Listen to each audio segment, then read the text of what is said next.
10 years ago, on March the 10th, 2016, I went to take my own life. And it's not just a day that I'll never forget, but it's a day that often comes back round, of course, every year, where I get time to reflect on what happened that day and why I didn't do it. And it wasn't because I didn't want to go through with it. It wasn't because I didn't have the courage. It was because the moment that I realized that I was going to never be around anymore was the moment that my purpose shone through me. It was the moment that I realized that I had so much more to give to this world, and it wasn't fair on me to do that. It wasn't fair on me to enter a world like this for 35 years and then just leave. It was my duty to look after myself. It was my duty to be my own champion.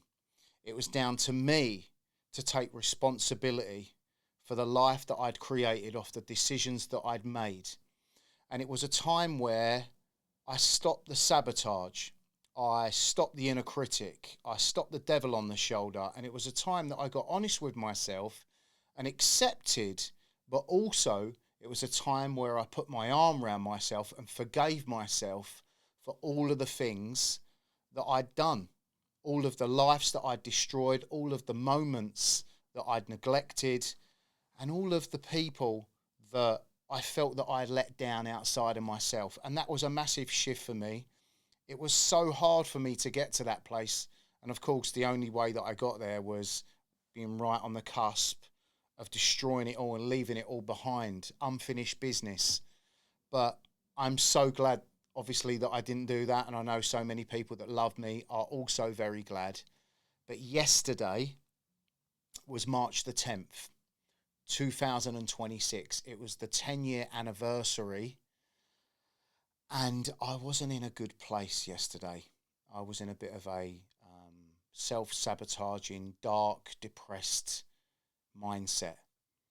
And to say that openly and out loud from, I know, a lot of people looking at me like I have it all together, is quite rewarding. It's nice. Because I think, like a lot of you blokes, I carry this I'm okay at all costs, at all times. Just ask me and I'll let you know, yeah, not too bad, mate. Yeah, I'm all right. Yeah, battling through. Could be better. Yeah, I'm all right, just going through a rough patch. But yesterday was none of those things. I couldn't use any of those terms, phrases, terminology. Yesterday I was in a really bad place. And what's interesting is I didn't know why. And it wasn't until I found my book and I opened it today and I was like, holy shit, March the 10th. And it's mad because most years March the 10th come round and on the day I'm like, yeah, it's March the 10th. Today's a really bad day because of this. And it's almost like I create this story because of that day. But yesterday was very different. I didn't create that story subconsciously. It was ingrained within me. And I don't really know the point of this video, but I do know this. I share a lot about the things that we do as men that no one knows about. I recently did a video about sitting in your car in Tesco car park.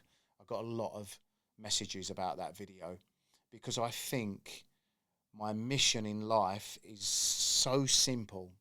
It's to talk to men's secrets, but it's to do it from a place of also having my own and also sitting in those car parks, plus many other things, of course.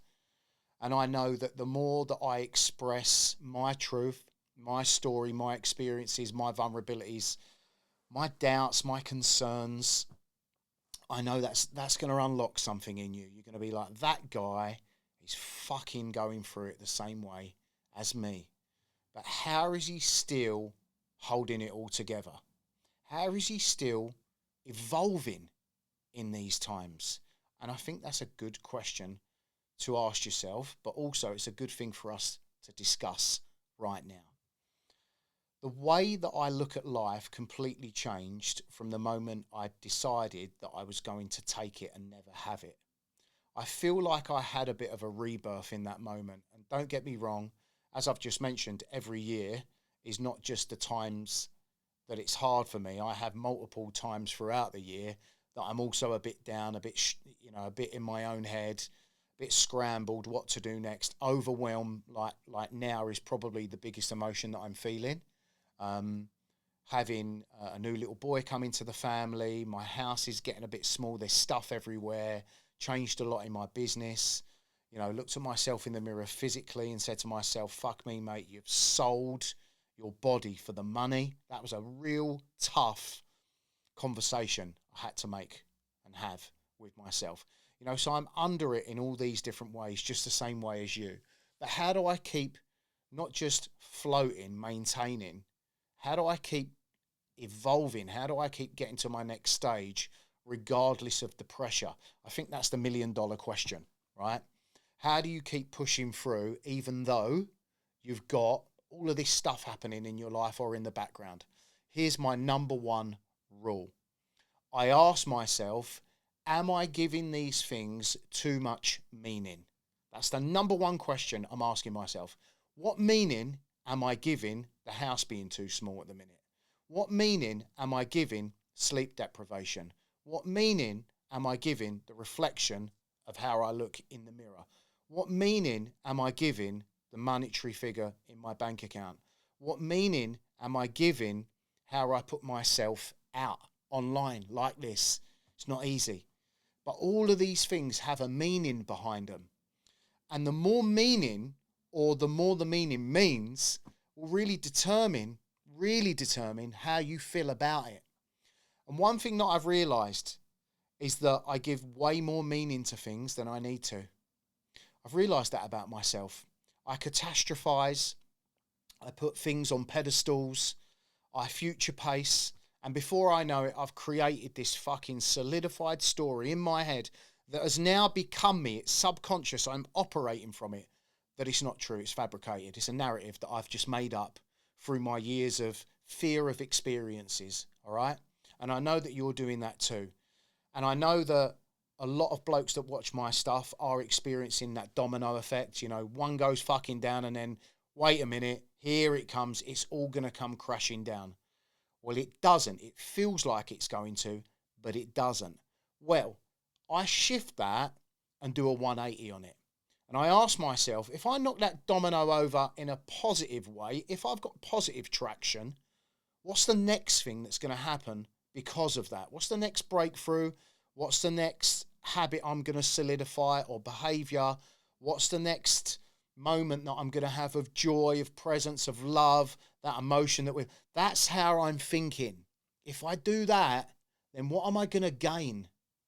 And I think a lot of blokes, especially the blokes that I speak to, are thinking about, shit, if I do that, what am I going to lose? And everyone's operating from this fear. But I know without challenge, I don't get the life that I want. I know that when I'm challenged, everything starts to feel more aligned. I feel in that flow state. I feel ready. I feel like I can take on anything. But when I suppress my emotions, when I go way fucking into my own head, I don't want to talk to no one. I don't want to create anything. And I don't want to face anything. And that's not a good way to live, because all you do is run from your problems. You never really get them in a chokehold or a headlock, as I call them. And that's what you need to do with your problems. You need to face the music head on. And I know, boys, it's tougher to do that than it is to say it on this camera. But let me just tell you, I walk the talk. Everything that I tell you I'm doing or have done myself. I'm not a fucking guru. I'm a boy from Enfield, North London. I'm rough around the edges. I can't add up well. My grammar's shit. But I'm good at this. I'm fucking good at delivering messages to other men to get them out of their own heads. And I'm great at taking men through a process. And the only way that I become better at doing that and helping more men and going back to the guy that nearly took his own life is if I practice it, I preach it, and I become obsessed about it. And over the last 10 years, the moment I stepped into coaching, I decided I'm going to be the best. I'm going to be obsessed. I'm going to write books. I'm going to fly all around the world. I'm going to create a beautiful setup, podcast studio. This is going to be my career, and I'm going to be known for the impact that I leave. And you can do that too if you shine the fucking light on the possibility and the opportunity rather than the dread and the negativity. I'm glad that I'm sitting here 10 years on. I'm glad that yesterday's over, and I'm glad that I've got that level of perspective through reflection that I've developed over the last decade, that I can still come on and talk about this, even if it's one of my darkest days, one of my days of struggle. Listen, we're all trying. We're all trying to do our best, boys. We're all trying to get through it. We're all trying to handle the pressure. We're all trying to change. You know we are, right? And the more we come together, the more men there are that can talk to other men, the better it's going to be. That's why I am fucking 100,000% committed to giving you the best possible coaching and psychology advice based upon real life practical experience, not logic. I hope you have a fantastic day, and thank you for watching this video.